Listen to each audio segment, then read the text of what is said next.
You can't believe everything you hear, not even in Sidwell, Massachusetts, where every person is said to tell the truth, and the apples are so sweet, people come from as far as New York City during the Apple Festival. There are rumors that a mysterious creature lives in our town. Some people insist it's a bird bigger than an eagle. Others say it's a dragon or an oversized bat that resembles a person. Certainly this being, human or animal or something in between, exists nowhere else in this world. Children whisper that we have a monster in our midst, half man, half myth, and that fairy tales are real in Berkshire County.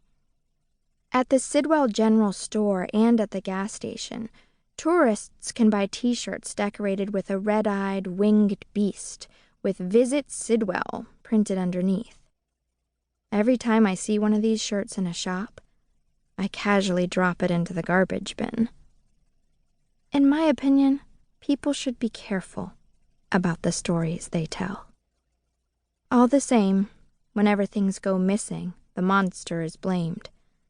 Weekends are the worst times for these odd thefts. Bread deliveries to the Starline Diner are several loaves short of the regular order. Clothes hanging on the line vanish. I know there's no such thing as a monster, but the thief has struck my family as a matter of fact. One minute there were 4 pies sitting out on the kitchen counter to cool, and the next minute the back door was left open and one of the pies was missing. An old quilt left out on our porch disappeared one Saturday. There were no footprints on our lawn, but I did have a prickle of fear when I stood at the back door that morning, gazing into the woods. I thought I spied a solitary figure running through a thicket of trees, but it might have only been mist, rising from the ground. No one knows who takes these things, whether pranks are being played or someone or something is truly in need, or if it is the creature that everyone assumes lives within the borders of our town. People in Sidwell argue as much as people do anywhere, but everyone agrees on one thing. Our monster can only be seen at night, and then only if you are standing at your window or walking on a lane near the orchards, or if you happen to be passing our house. We live on Old Mountain Road, in a farmhouse that is over 200 years old, with nooks and crannies and 3 brick fireplaces, all big enough for me to stand in, even though I am tall for 12.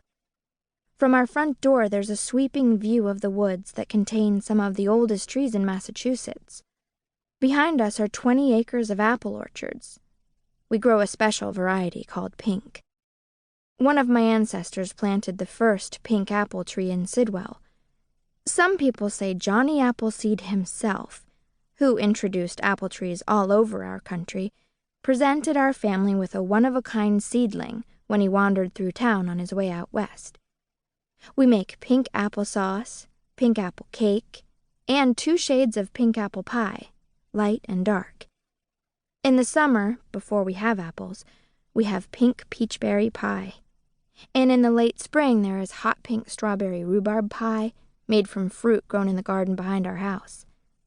Rhubarb looks like red celery.